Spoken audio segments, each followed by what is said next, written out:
여러분 안녕하십니까? 은퇴전략 오복입니다. 오늘은 은퇴 후의 중요 이슈 어디에 살까입니다.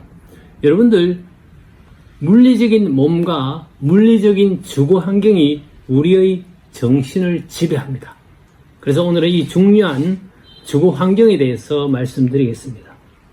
일반적으로 주거 환경은 퇴직을 하게 되면 경쟁의 터전에서 삶의 터전으로 바뀌어야 합니다. 그렇지만 보통 우리는 어떻게 결정을 하냐 하면 첫 번째 관계에 의해서 결정되고, 두 번째 경제에 의해서 결정되고, 세 번째 건강을 생각합니다.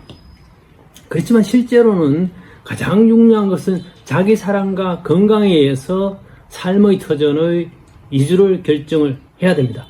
그래서 저는 노후 주거 환경 선택 기준과 저 오복의 기준에 따른 결정 과정을 여러분들 재미로 보시면서 여러분들이 참고가 되었으면 좋겠습니다. 물론 저는 그런 결정 과정을 통해서 너무 행복합니다만, 일반적으로 보통 사항으로는 여러분들의 생각을 바꾸기는 쉽지 않을 것 같습니다. 저 역시 마찬가지고요. 그래서 어디까지 재미로만 보시면 좋겠습니다.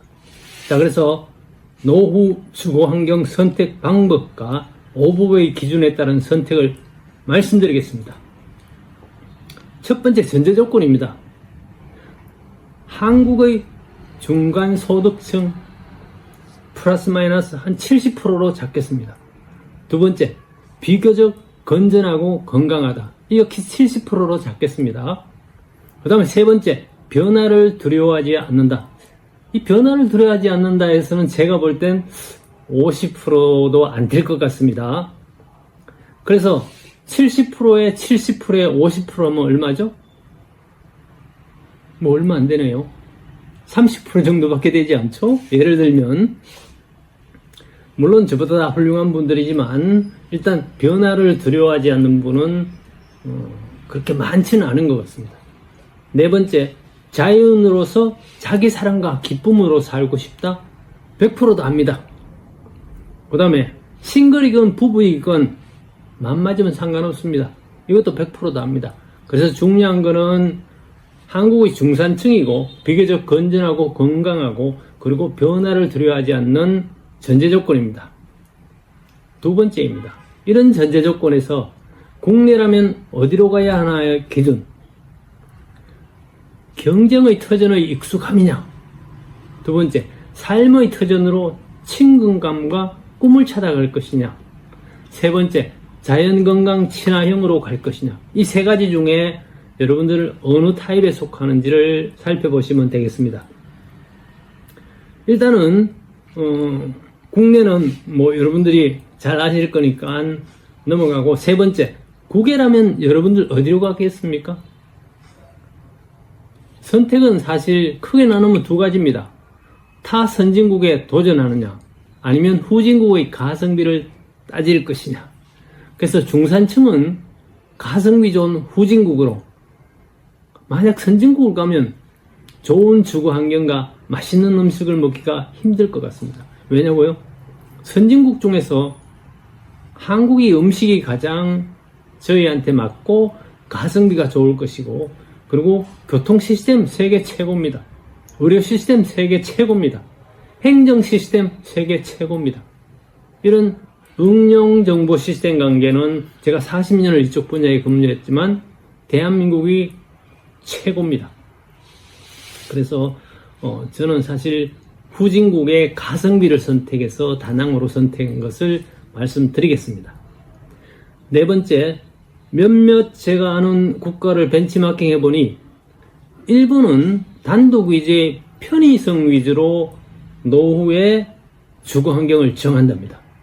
미국은 역시 단독으로 개인주의 그리고 자연을 그런 넓은 곳이니까 그렇게 택하는 것 같은데, 이제 이것도 점점 바뀔 것 같습니다. 한국은 뭐 당연히 학군이었죠.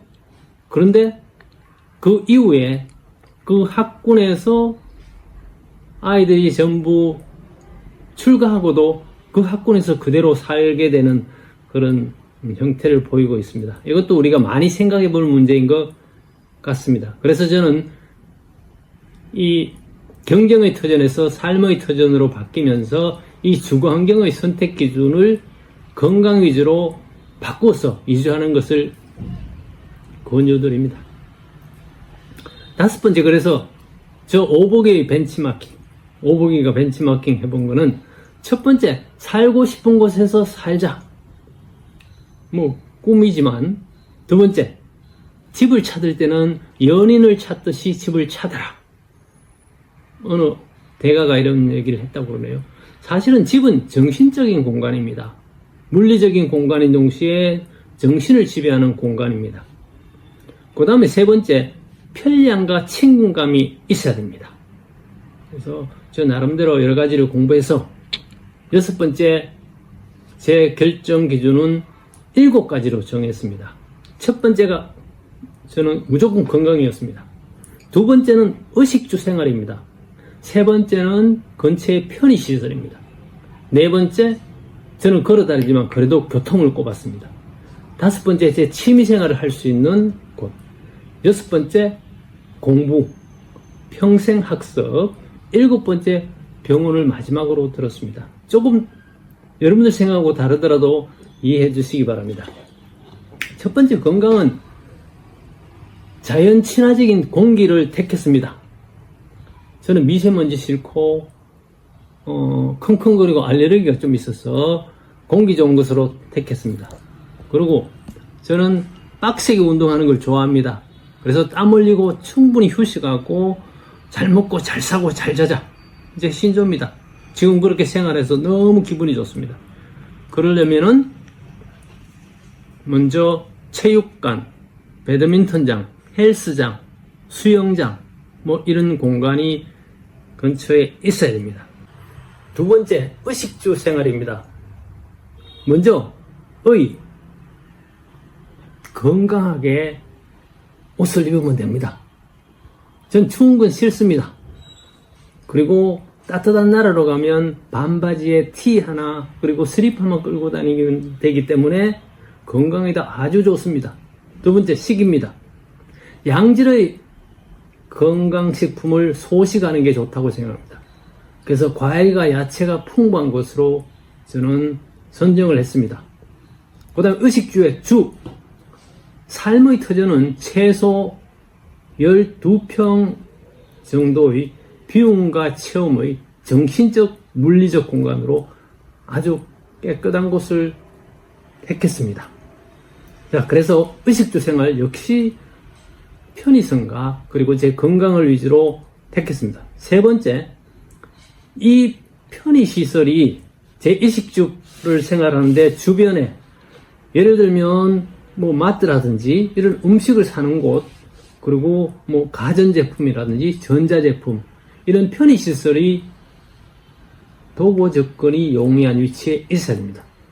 저는 가급적이면 이런 편의시설 5분, 10분 정도의 거리에 걷기를 아주 좋아합니다. 그래서 그 가까운 곳에 얻었습니다. 네 번째, 교통은 사실은 저는 자가운전은 이제 싫습니다. 건강하게 도보로 이용하고 대중교통을 이용하고 아니면 그랩이나 콜을 부르면 되죠. 그 다음에 다섯 번째, 취미입니다. 제 취미는 정말 저를 가슴 뭉클한 삶으로 재밌는 삶으로 주기 때문에 저는 운동을 할 수 있는 체육관 그리고 배드민턴장, 수영장, 헬스장, 댄스장, 공부학원, 피아노, 기타 이런 게 있으면 좋습니다. 그래서 저는 항상 한 개는 배우고 그렇게 하니까 너무 좋습니다. 그래서 이런 취미, 그 다음에 이런 취미와 연계해서 역시 여섯 번째, 평생 학습. 뭐 일반 얘기하기로는 뭐 학군이라고 얘기해도 되겠네요. 저는 필요한 평생 학습 가능한 지역, 특히 학원 많은 거리를 택했습니다. 일곱 번째, 병원입니다. 병원은 동네 근처에 약국이 있고 그리고 자그마한 동네 병원이 있으면 됩니다. 큰 병원은 골든타임이 제가 볼 때는 30분이면 됩니다. 그래서 큰 병원은 30분 이내에 거리면 되겠습니다. 그래서 이런 7가지를 모두 종합해서 마지막 현상을 최종 결정한 것이 사실은 베트남 다낭에서 1, 2년 동안 몸과 마음을 비우고 그리고 새로운 정신을 새로운 마음으로 기쁨으로 재미있게 그렇게 살다가 그 다음에 한 번 더 결정을 할까 생각합니다. 사실은 다낭이 너무 좋은 게 물리적 정신적 공간이 아주 좋습니다. 공기 좋죠, 강이 있죠, 바다 있죠, 산이 있죠. 그리고 굉장히 안전합니다. 그리고 의식주 생활이 좋습니다. 가성비 있죠, 음식 좋아요, 운동 쉽게 할 수 있죠, 한국 가깝죠.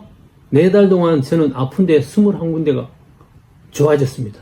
그래서 오늘 이 순간으로 보면 저는 다낭이 최고입니다.